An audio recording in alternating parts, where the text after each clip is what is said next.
Friends అందరికీ నమస్కారం అండి. తెలంగాణ రాష్ట్ర వ్యాప్తంగా ఏదైతే స్థానిక సంస్థల ఎలక్షన్ పైన ఇప్పుడే ఫ్లాష్ అప్డేట్ అయితే రావడం జరిగిందండి. ముఖ్యమైన అప్డేట్స్ వివరాలు ఏంటన్నది వీడియోలో తెలుసుకుందాం. వీడియోని చివరి వరకు చూడండి, స్కిప్ చేయకుండా పూర్తి ఇన్ఫర్మేషన్ అయితే అర్థమవుతుంది.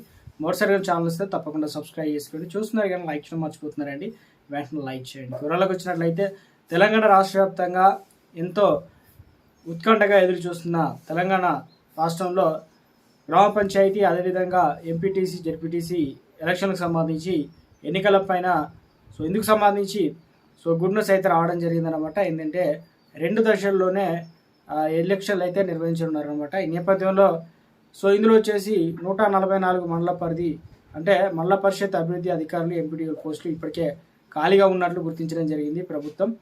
ఇందుకు సంబంధించి అంటే కొత్తగా ఏర్పడినాయి మండలాలు ఇందులో 32 అయితే ఉన్నాయి.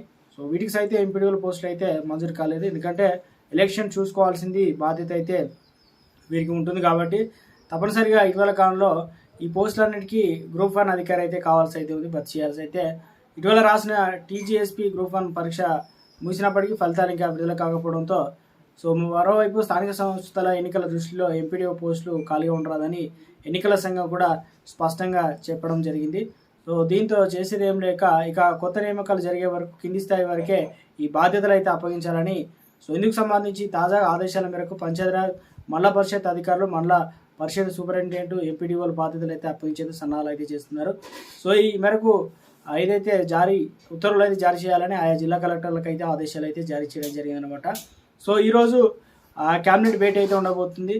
42% రిజర్వేషన్లు, దాంతోపాటు తెలంగాణ రాష్ట్ర సెప్టెంబర్ 30 తారీఖు వరకు తప్పనిసరిగా ఎలక్షన్ నిర్వహించాలని హైకోర్టు స్పష్టం చేయడంతో తెలంగాణ రాష్ట్రం రాజకీయం శరవేగంగా మారిపోతుంది. మొత్తం మీద తెలంగాణలో ఎప్పుడు జరగబోతున్న ఎలక్షన్లు ఏందనేది ఈ నెల అయితే దాదాపు చివరికి అయితే వచ్చింది కాబట్టి మనకు చూడాలి ఈరోజు ఎలాంటి నిర్ణయాలు తీసుకోబోతున్నారు, ఇలాంటి విషయాలు ప్రభుత్వానికి సంబంధించి ఒక లేటెస్ట్ అప్డేట్స్ అయితే వచ్చే అవకాశాలు అయితే ఉంది. ఏ చిన్న అప్డేట్స్ తెలియజేస్తానండి.